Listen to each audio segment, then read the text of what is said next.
پانی جو ہے وہ کتنی بڑی نیڈ ہے، یاد رکھیے گا، مدنی چینل کے ناظرین بھی سن رہے ہیں، اور یہ بڑی کمال کی تحقیق ہے۔ اس کائنات کا جو رابطہ ہے زندگی سے، یعنی اگر یہ دنیا زندہ ہے، میں اس کو آسان لفظوں میں بیان کر دوں تو یہ صرف اور صرف بارش کی وجہ سے زندہ ہے۔ There is the link of life of this universe is from rain۔ بارش سے یہ کائنات چل رہی ہے۔ اب ذرا غور کیجئے گا کیوں، میں اس کو پروف کرتا ہوں۔ سب سے پہلے یہ سمجھیے کہ انسانی باڈی کے لیے پانی ضروری کتنا ہے اور اس کی نیڈ کتنی ہے۔ آپ کو پتہ ہے ہمارے جتنا بھی وزن ہے، اگر کسی کا 100 کلو وزن ہے تو 70 کلو اس کے جسم میں لیکوڈ ہے، 70 کلو پانی ہے، دوسرے لفظوں میں چاہے وہ خون کی شکل میں چاہے وہ پانی کی شکل میں، یعنی 70% آف our باڈی جو ویٹ ہے وہ پانی میں، باقی چیزیں دوسری ہیں۔ تو اب ذرا غور کیجئے کہ جیسے ہی یہ لیول کم ہوتا ہے نا، چاہے وہ ایک دن کا بچہ ہو وہ رونا شروع کر دے گا اس کو، کیونکہ وہ کہہ تو نہیں سکتا پیاس لگی ہے۔ اگر 7.5 ارب لوگ اس کائنات میں ہیں اور سب کو اپنی باڈی کا وہ ریشیو مینٹین کرنے کے لیے پانی کتنا ریکوائرڈ ہوگا؟ اللہ سب کو پانی پہنچا رہا ہے۔ 7 ارب لوگوں میں کوئی ایسا نہیں ہے جس تک پانی نہیں پہنچتا۔ پانی نہیں پہنچے گا تو وہ پیاسا مر جائے گا، نمبر 1۔ اور صرف انسان کو پانی نہیں چاہیے، کائنات میں جتنے جانور ہیں، جتنے پرندے ہیں، جتنے درخت ہیں، آپ اگر حساب کریں نا کہ required of water in universe, روزانہ دنیا کو کتنا پانی چاہیے چلنے کے لیے۔ اب اس پانی کو، اگر یہ پانی قیمت سے ہوتا تو غریب تو پیاسے مر جاتے۔ اللہ نے اس پانی کو جتنی ضرورت تھی اتنا مہیا کر دیا، آسان کر دیا اور فری رکھا۔ آپ دیکھیں اس کو کرنے کے لیے محنت کوئی نہیں ہے۔ اب آئیے یہ پانی ملتا کیسے ہم کو؟ ہم اور آپ تو روزانہ پانی پی رہے ہیں۔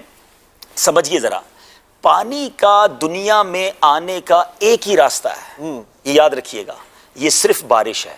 ہاں، یہ جتنی نہریں چل رہی ہیں نا جو ہم پانی پی رہے ہیں، جتنے کنویں ہیں، بیسیکلی اس کی سٹارٹ بارش سے ہے۔ اب ذرا سمجھیے اللہ کی قدرت کا نظام دیکھیں۔ اللہ، سمندر دنیا میں 67% پانی ہے آلموسٹ، لیکن وہ پانی پینے کے لائق نہیں ہے۔ 33% جو خشکی ہے ان سب کو پانی چاہیے، اللہ کی شان دیکھیں، مگر اللہ نے 67% کائنات میں پانی رکھا، وہ پینے کے لائق نہیں ہے۔ اب یہ پینے کے جو لائق پانی نہیں ہے وہ لائق کیسے ہو ان 33% دنیا والوں کے لیے، زمین والوں کے لیے؟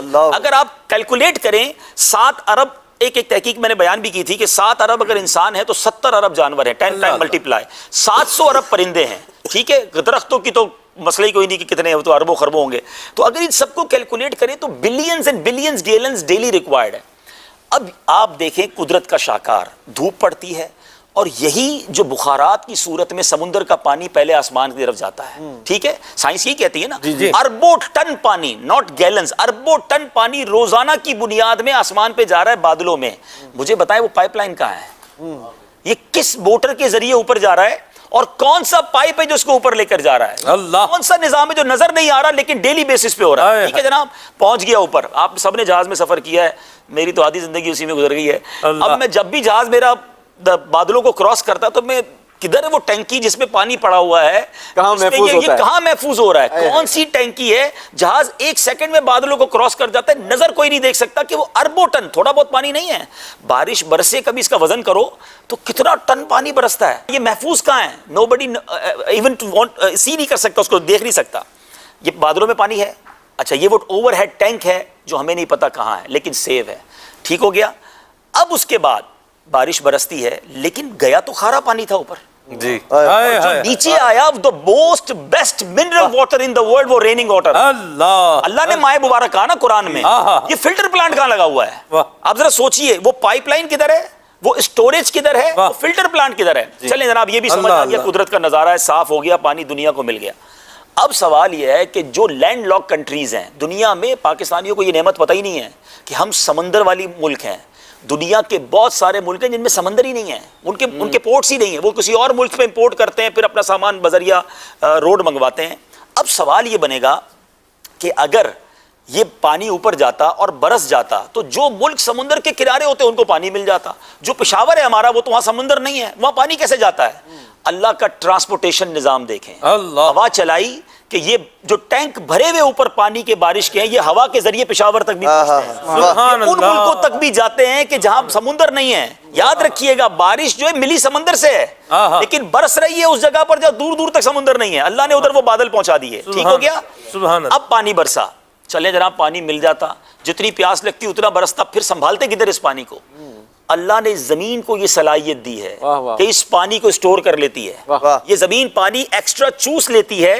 اب آپ بورنگ کر کے اس کو نکال لیں, اب کنواں کھود کے نکال لیں, کمال دیکھیں زمین کے اندر جا کر پانی باہر نکلتا ہے وہ بھی صاف نکلتا ہے, واہ۔ نہ اس میں کوئی گندی آمیزش ہوتی ہے, وہ بھی پانی پینے کے قابل رہتا ہے. اللہ نے نیچے بھی یہ نظام دیا, یہ انڈر گراؤنڈ سٹوریج ہو گیا. اچھا جناب, اب ہمارے فریج میں ہم کیا کرتے ہیں, پانی ایکسٹرا ہوتا ہے تو ہم ٹھنڈے برف جما لیتے ہیں. اللہ کا نظام دیکھیں کہ بہت گرمی پڑی, زمین بھی سوکھ گئی, پانی نکال کے ختم ہو گیا. لیکن جن دنوں میں بارش برسی تھی نا, تو جو ناردرن ایریاز تھے, شمالی علاقہ جاتے, وہاں برسنے والی بارش بن گئی برف ساری, وہ بن گئے سارے گلیشیئر, وہ آپ کا کولڈ سٹوریج میں پانی جمع ہو گیا. جیسے ہی گرمی پڑی, دنیا کی نیڈ بڑی, لوگوں کی پیاس بڑی, اس برف نے پگھلنا شروع کر دی, اور وہاں سے ندیوں کا نظام شروع ہوا. وہ گلیشیئر پگھلتے ہیں تو پورے دنیا کو پانی ملنا شروع ہو جاتا ہے. یعنی جب نیڈ بڑھتی ہے تو سٹوریج پہلے ہو جاتی ہے. سردیوں میں پانی سٹور ہو رہا ہوتا ہے, گرمیوں میں آپ کو سپلائی ہو رہا ہوتا ہے. 7.5 ارب لوگوں کو روزانہ رب پانی پلا رہا ہے, جتنا چاہیے اتنا پلا رہا ہے, بغیر کسی قیمت کے پلا رہا ہے. ہر پیاس پر, ہر گلاس پر پیتے وقت کہو فبأي آلاء ربكما تكذبان. ڈیمانڈ سے زیادہ سپلائی. آپ سپلائی دیکھیں اور سپلائی کا نظام دیکھیں, یہ کیسا خودکار نظام ہے. تو کائنات کو بنے ہوئے لاکھوں سال لوگ بتاتے ہو گئے ہیں, مگر کبھی ایسا نہیں ہوا کہ جناب پانی ختم ہو گیا ہو اور لوگ کروڑوں کی تعداد میں مر جائیں. لیکن یہ اگر بارش رک جائے, اب اس کی نیڈ سمجھیے کہ دنیا کا, لائف کا اگر کنیکٹیوٹی ہے تو وہ بارش. حدیث پاک میں قیامت قائم ہونے سے پہلے کی ایک نشانی بتائی گئی ہے جس کا تعلق دریائے فرات سے ہے. دریائے فرات ایک بڑا تاریخی دریا ہے, اور یہ دریا ایک روایت کے مطابق جنت سے جاری ہوتا ہے. یہ وہ تاریخی نہر ہے کہ جس کو آخری نبی علیہ الصلوۃ والسلام نے معراج کی رات دیکھا, اور حدیث مبارکہ میں ہے کہ معراج کی رات پیارے آقا علیہ الصلوۃ والسلام کو سدرۃ المنتہا لے جایا گیا. وہاں 4 نہریں تھیں, 2 ظاہر اور 2 پوشیدہ. میں نے جبرائیل سے پوچھا کہ یہ نہریں کیسی ہیں, تو انہوں نے کہا کہ جو 2 پوشیدہ ہیں وہ جنت کی نہریں ہیں, اور جو 2 نہریں ظاہر ہیں وہ نیل اور فرات ہیں. سبحان اللہ. دریائے نیل اور دریائے فرات جو ہے یہ گویا سدرۃ المنتہا سے جاری ہوتے ہیں. امیر المومنین حضرت سیدنا عمر فاروق رضی اللہ تعالیٰ عنہ فرماتے ہیں, اگر دریائے فرات کے کنارے ایک بکری کا بچہ بھی مر جائے تو مجھے اس بات کا خوف ہے کہ کہیں مجھ سے اس بارے میں بروز قیامت سوال نہ کیا جائے. بہرحال اس دریائے فرات کے کنارے میدان کربلا میں نواسہ رسول جگر گوشہ بطول حضرت امام حسین رضی اللہ تعالیٰ عنہ کو شہید کیا گیا تھا. اس دریا کا تذکرہ کئی احادیث میں آیا ہے. فرات کا نام قدیم فارسی کے لفظ افراتو سے نکلا ہے, اور چند ماہرین کا کہنا ہے کہ فرات کا لفظ کرد زبان سے نکلا. نبی پاک علیہ الصلوۃ والسلام نے فرمایا کہ قیامت قائم نہ ہوگی حتیٰ کہ فرات سونے کے پہاڑ سے کھل جائے گا, اس پر لوگ آپس میں جنگ کریں گے. یعنی فرات کا پانی خشک ہو جائے گا اور اس کی تہہ میں سونا چاندی کا خزانہ ظاہر ہو جائے گا, اور اس سونے کو حاصل کرنے کے لیے, اس کا مالک بننے کے لیے سلطنتیں جنگ کریں گی, عوام لڑیں گے.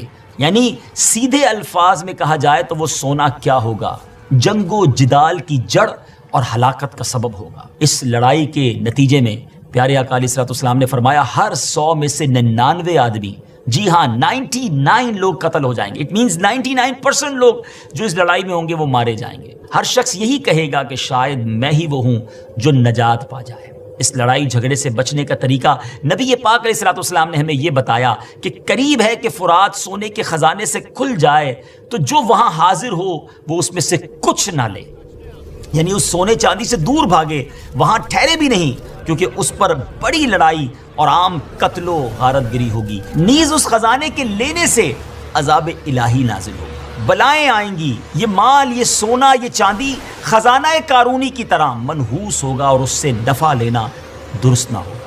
حدیث پاک میں آتا ہے کہ رسول اللہ صلی اللہ تعالیٰ علیہ وسلم نے فرمایا اس کی قسم جس کے قبضے میں میری جان ہے کہ دنیا ختم نہ ہوگی حتیٰ کہ ایک آدمی قبر پر گزرے گا تو وہ وہاں لوٹے گا اور کہے گا کہ ہائے کاش اس قبر والے کی جگہ میں ہوتا.